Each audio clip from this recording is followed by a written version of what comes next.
Hello and welcome back to the channel. Today we're talking all about dynamic EQs, what they are, how to use them, and more importantly, where to use them. So there's plenty of examples in this video. I'm also going to be using a free dynamic EQ that you can download and use. It's called Nova, and I've left a link in the description. But all these techniques work with any dynamic EQ, whether it's paid for or free. Let's start by laying a bit of a foundation before we dive into the examples. So on the face of it, a dynamic EQ functions the same as a regular EQ. You usually have some sort of analyzer.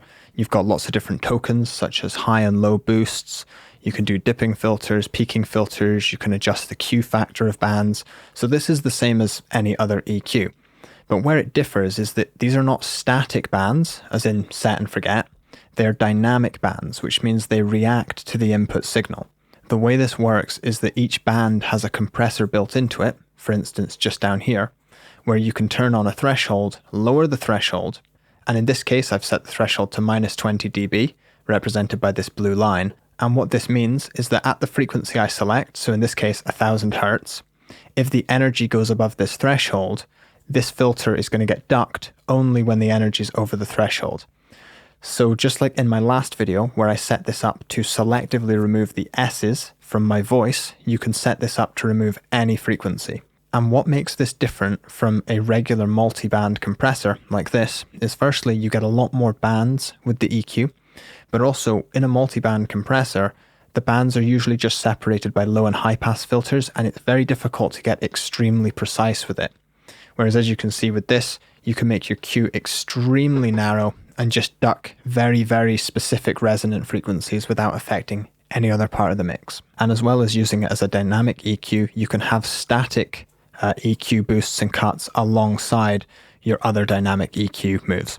So let's get right into some examples and we'll see this in use. So what I have here is some double-tracked guitar. I just recorded it half an hour ago. One is panned left, one is right, but there's no other effects. And some of the chords are quite soft and others are a lot more boomy in the low mids. This is just down to how I played it. I was more going for the feel than trying to make it really perfect. So let's take a quick listen.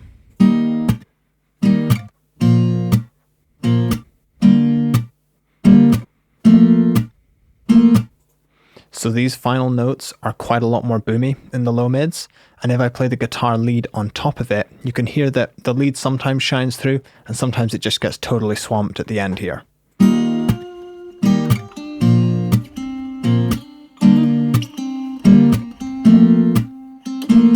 Especially just at the end here, it starts becoming a problem. My playing starts sounding more aggressive and not so pretty. And when I add in all the other mix elements, the lead just starts disappearing. So what I'm going to do is show you one way I would fix this. So this is a regular EQ, and these two boomy notes here,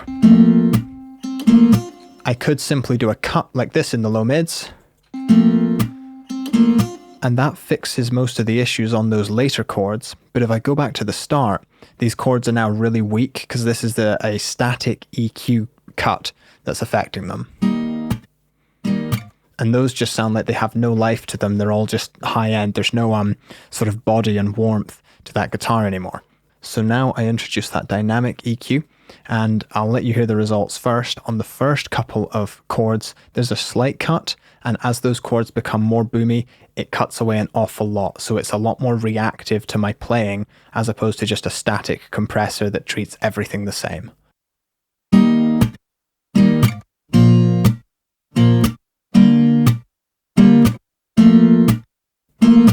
So you could see at the end, it was cutting away a huge amount of the gain from that low mid area, and it really smoothed out the whole performance. Now if I play that lead along with it, you'll hear that the guitar now no longer overtakes that lead at all towards the end.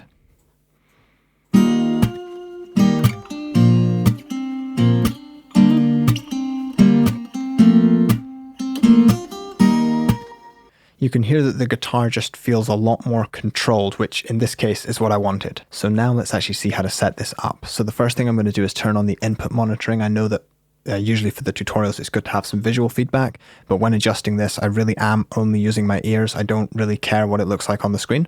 Let's just press play.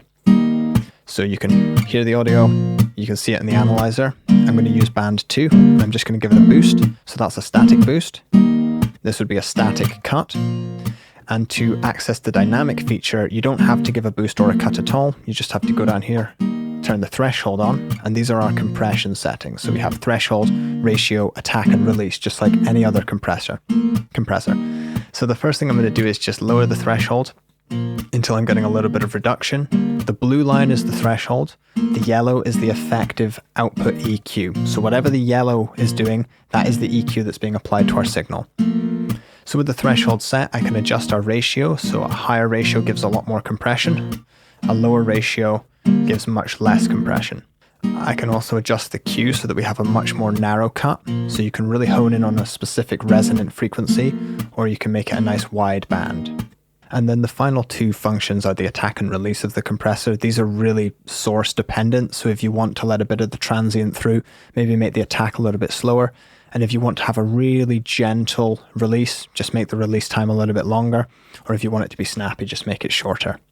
What I particularly like about Nova is that you can have a dry mix, so you can have it fully processed, or you can have a parallel mix between your dry mix and your compressed mix.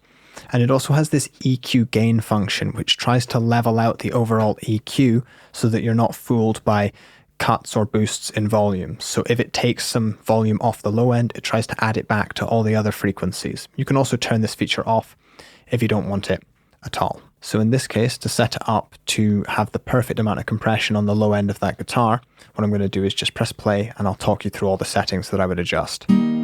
So the first thing I'm going to do is actually just try to listen for that resonance. So, it's not really a resonance, it's sort of just a general boominess somewhere between 100 and 250 hertz. So that's where I'm going to center on. I'm going to center on about 180 hertz here. The next thing I'm going to do is turn the compression on, and I'm looking for a couple of dBs of compression, but I'm going to set this by ear. I'm not too interested in what the curve is doing.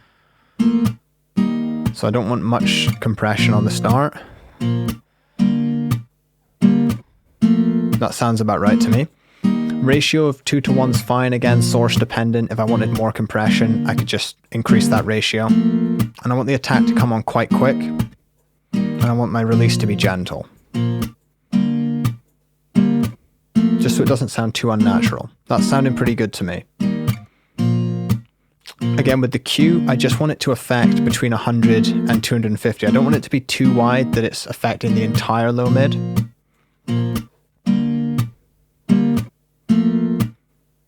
The next thing to do is just play it in context and see how it sounds.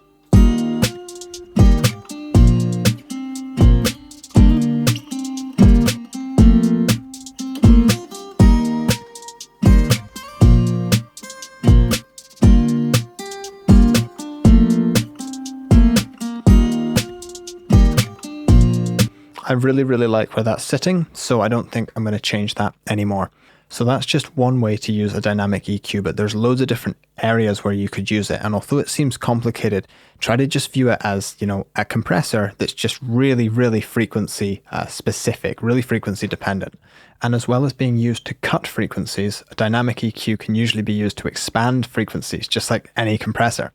So what I'm going to do is select this band, and I'm going to turn the compressor on, and I'm going to turn the ratio to sort of like a negative ratio here, so 0.6 to 1, and you can see that the token turns from down to up to indicate that there's going to be expansion. Then I'm just going to lower the threshold and start playing, and what you'll hear is, because it's at about 5K, all of those slaps where I hit my fingers against the guitar, those are now going to be boosted, and they're going to really shimmer through a lot more.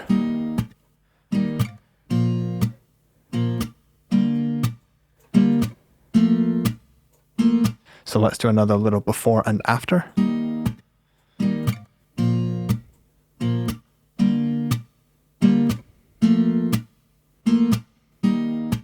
So that's another instance that you can use dynamic EQ for, is expansion as well as compression of frequencies.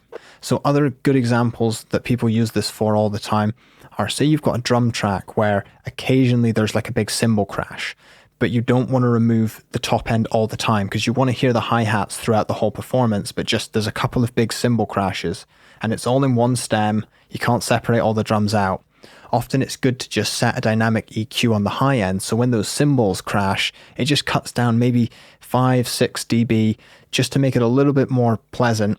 And then all the high end appears again after the cymbal's finished, so you've still got all the brightness in your hi-hats. Whereas if you just set it up with a static EQ, your drum track would just sound a bit muffled and a little bit odd the whole time. Another example of where dynamic EQ is really helpful, and this is where I use it a lot, is with vocals. So I use it not only as a de-esser, so to remove the sibilant, sharp, harsh sounds in a vocal where you can set it up maybe centered on 5 or 6K and just have it duck each time one of those sharp sounds is made.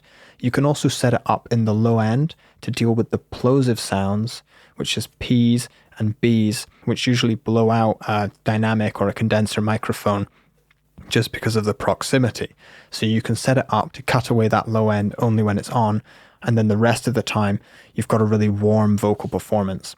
I find this is important, especially on female voices where you don't want to be cutting too much of the low end away, because if a female vocalist has got some good energy happening between 100 and 200 hertz, you want to do what you can to preserve that and not just cut it away all the time, because they don't have much low end anyway, so it's good to hold on to what's there. However, without just getting carried away, although it's amazing, you really don't need to be setting this up on every single track of your mix. It's something where I might have 1 or 2 on in a whole mix, but usually you can get absolutely all the results you need with just a standard stock EQ, a stock compressor, or a fancy one if you've got them. And this is one of those tools that's really great for those select examples, but you don't need all the time. For instance, when I was recording my friend Calvin, who is really skilled on guitar, his playing was so consistent and soulful that I just didn't need a dynamic EQ. It didn't help because his playing was so smooth and consistent. However, when I turn the mic on myself and I'm recording me playing guitar, I'm more concerned with getting a really nice performance that I think captures the right energy, as opposed to sitting there stressing about playing at the exact perfect volume. It's more important to get the emotion behind it, I suppose. However, with a tool that's this visual, where, frequencies are jumping up and down, remember to keep using your ears and not mix with your eyes. So thank you very much for watching. I hope you have a really great week, and I hope to see you in the next video too. Bye for now.